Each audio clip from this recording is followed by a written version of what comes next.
went from cutting in the kitchen to now in the basement. And what I was cutting in the kitchen was these pieces right here. Let me show you what these pieces are for.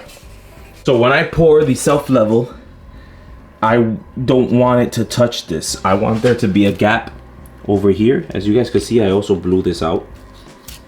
So I gotta reseal this piece right here.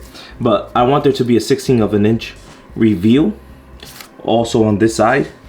So, not 1/16, I'm sorry, 1/8 of an inch. So I made this 1/8 of an inch. And what I'm gonna be doing is putting tape here, blue tape, and then putting spray glue, and then putting this right here all the way across so that that reveal could stay. And it's a 1/2 of an inch all the way down. Doesn't have to be perfect, it just has to be stuck to it. So we're gonna do that straight across. I also got some foil tape and some caulk because I have a big gap over here, and as you guys can see, the 2x4 is flat with the concrete, at least over here. Over there it goes down. But what I'm gonna be doing is I'm gonna be putting foil tape across like that, all the way to like right here, all the way around. And then putting caulk right at the edge there so that the self-level won't go to the other side. I use foil tape because, I don't know, it's the strongest stuff I have. I think duct tape shrivel and break, so I'm going with foil tape. I just don't want to waste material going into that corner, going to the other room, and also going on top of here. So that's what we're going to be doing now, and let's start doing it.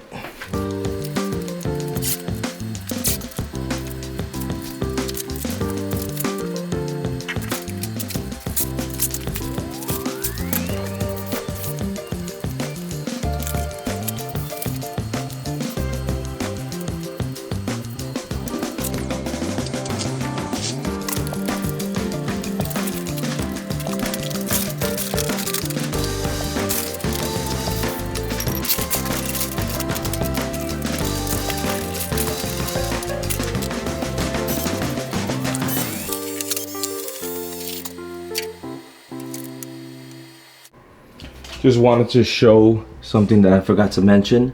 I put a black mark where the self-level has to finish, you know, where the level goes, and then that's the caulk. It doesn't have to be perfect, it just has to stop everything from going through. I didn't do this part because over here the 2x4 is on the other side and it's able to stick to it well. So that's it, the ceiling is done. It's all sealed up, protected, and now I could pour the self-level. But I'm gonna wait till tomorrow because I'm tired, it's late over here, it's about 12 o'clock. But I needed to get this done before I do the self-level because I want that stuff to be dry before I pour. So it's the next day, the caulk has dried. I prepped the whole space, so let me show you what I've done.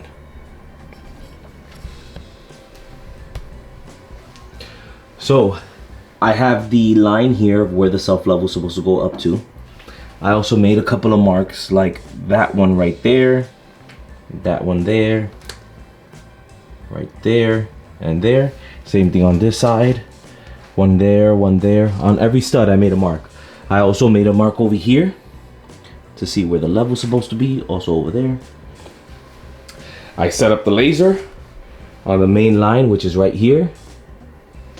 And I have the buckets. I have 4 buckets. I don't think I'm gonna use all 4 buckets, but I have 4 bags.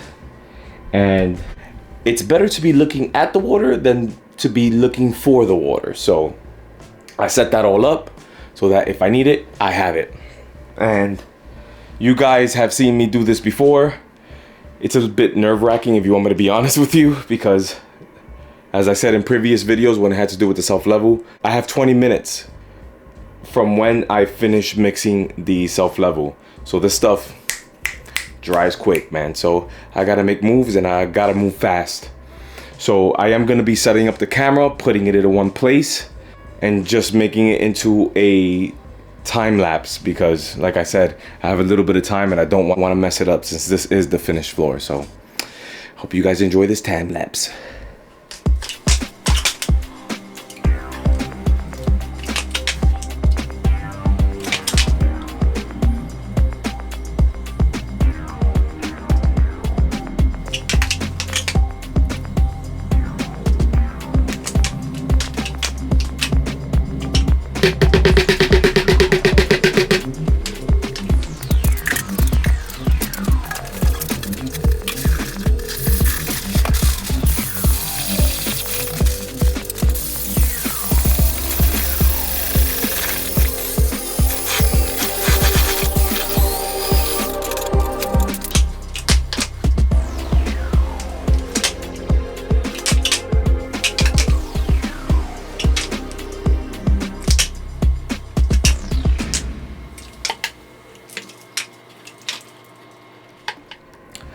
I said this before in my other pours, but I think this one is my best one. And third one's a charm, because if you guys seen the other videos, and I'll leave it in this corner or this corner, but I think this one is the third one is the charm. I really like how this one came out. I had a couple of goals going into this one. And if you guys saw in this video, I was a bit more focused because I was gonna tell myself, do not touch it. Just pour it, it doesn't matter. Just pour it and we'll figure it out all later. And I did that. I did not touch it, I just poured it, and I think it came out perfect. Let me show you how it looks. So of course it's still wet,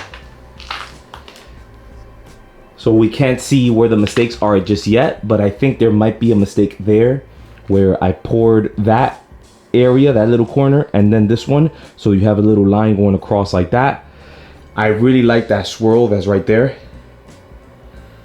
and it's smooth. I hit all the lines for the height. I hit all of them. All those Sharpie marks that I showed you in the beginning before I started pouring, I hit all of them. Look at it right here. I hit that. So let's see where we at. Everything is done. Everything is in place.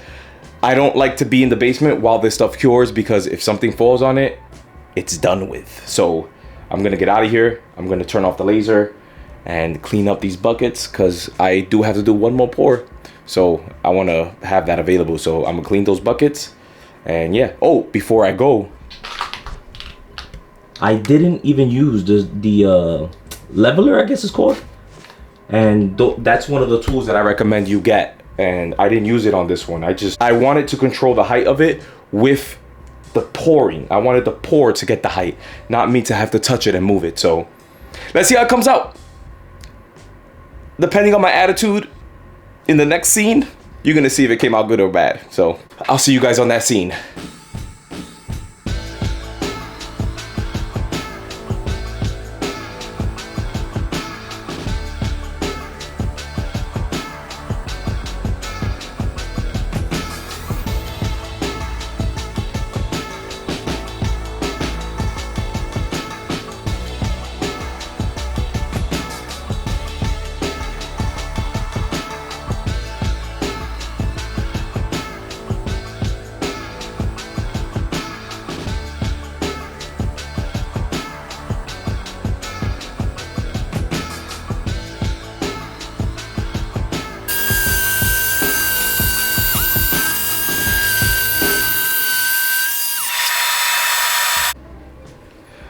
Getting hot in this room.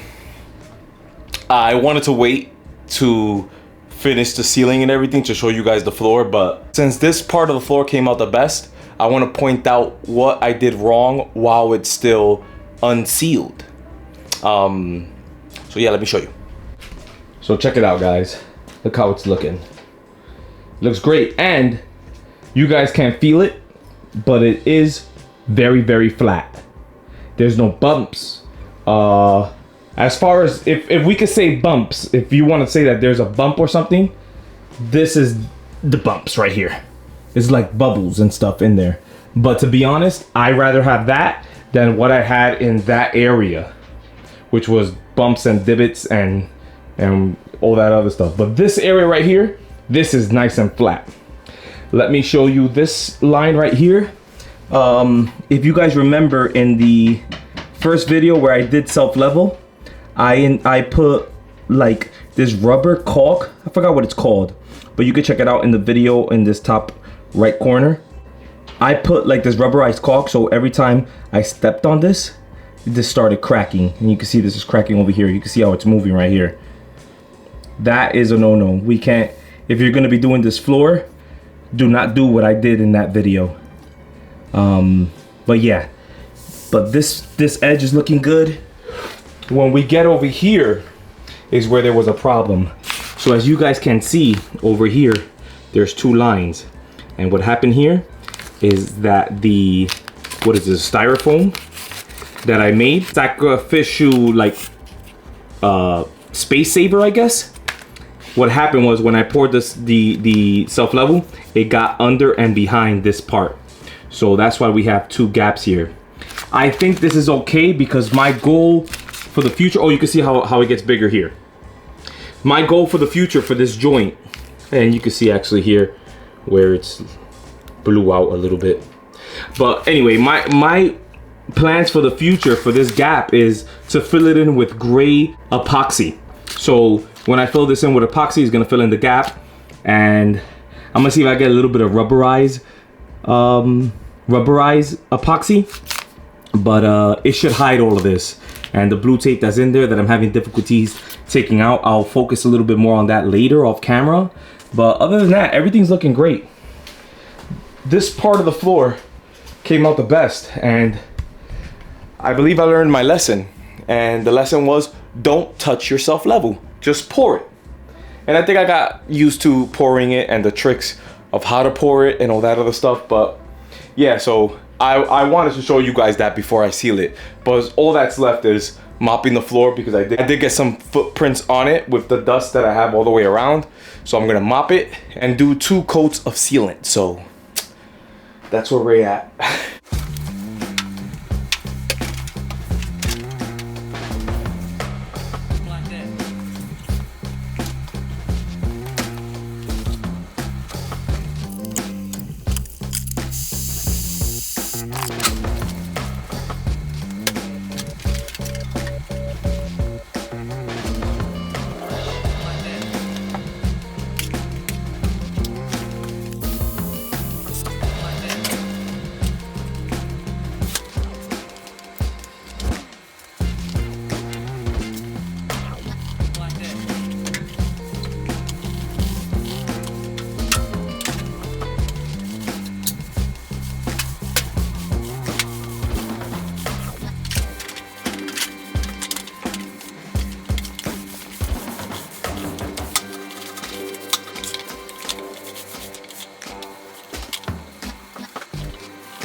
Well, it's a couple of hours later.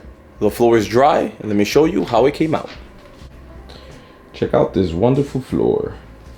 This is the best one I've done compared to the other two. This one really came out good, but for some reason, if you guys see these spots here, that's not coming off. I might give it another coat off camera to see if that goes away, but we're done and we're looking good. Really love these swirls right here. Really like how that came out. Also this one right here, it looks like the waves. But I also wanted to mention, maybe you guys could say in the comments down below, but having this aluminum foil all the way around in the bottom, I think it's a great idea. If I ever get like a blood, I don't know if having aluminum there is a good idea. Maybe it'll stop the water from getting to, you know, what matters, which is what behind it. I don't know. Leave in the comments down below. Maybe you guys could show me something that, you know, that's worth doing, or maybe it'll be too late. But but yeah, let me know if you guys know of anything like that. I know some people use like a rubber padding, like a rubber sheet that goes below the concrete that could make the room into some kind of a pool if it ever fills up with water. But I'm not gonna do any of that. So it is what it is. It's just a basement. I'm gonna have storage here and some cabinets, and I'm gonna do work in here, some other YouTube videos and projects. But that's pretty much it. I'm not doing anything crazy in here. So yeah, that's it's gonna be it for this video. The floor came out great. Everything is sealed. Everything looks great. Like I said, I'm going to put one more coat of sealant on top of it just because this came out really bad for some reason. But that's pretty much it. So on the next video, we are going to be installing this radiator right here under all this junk. It's going to be going in the middle of the room over here. I literally just finished ordering all the parts that I need for that, so that's definitely going to be on the next video. I'm going to have to protect this off camera, move everything over, and make the space. Finally, I have some space in this room. So that's what's going to happen on the next video. So if you learned something new, you can show me by giving me a like. If you have any comments or questions, you can leave it in the comments down below. And if you're interested in seeing the rest of this project and seeing this project get done, consider subscribing. And I hope to see you guys on the next one. Thanks.